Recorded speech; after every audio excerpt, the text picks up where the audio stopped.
નામ હરેશભાઈ શંકરભાઈ પટેલ, ગામ તળેટી, તાલુકો જિલ્લો મહેસાણા. અમે 3 વર્ષથી પ્રાકૃતિક ખેતી કરીએ છીએ. એમાં હાલ આપણે કયા કયા પાક વાવેલા છે? અત્યારે 4 વીઘા ઘઉં કરેલા છે, 1 વીઘો ડુંગળી છે, પાલક છે, ધાણા છે, લસણ છે, બીટ છે. ઘઉં જે વાવ્યા છે 451 ઘઉં છે. પ્રતિ વીઘે 40 થી 45 મણ ઉત્પાદન આપે છે.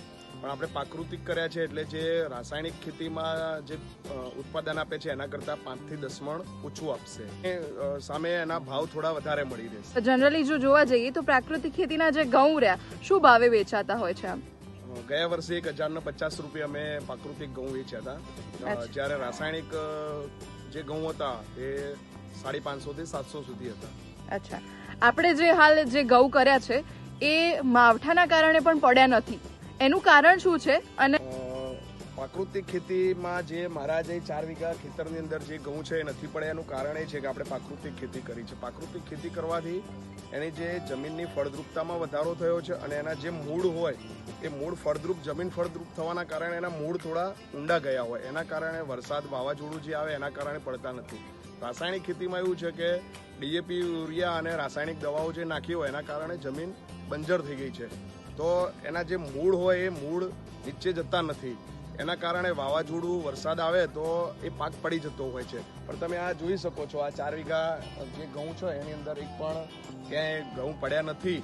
અને સામે પેલી બાજુ બધા જ ઘઉં લગભગ પડી ગયા છે. 1 વીઘો જ ઘઉં હતા, એમાં 35 મણ ઘઉં થયા હતા. તો અમે 1050 રૂપિયા વેચ્યા હતા, એટલે 35,000 રૂપિયા 1 વીઘામાં 35,000 રૂપિયા નો નફો અમને મળ્યો હતો. બરાબર. આ વર્ષે 4 વીઘા ઘઉં છે.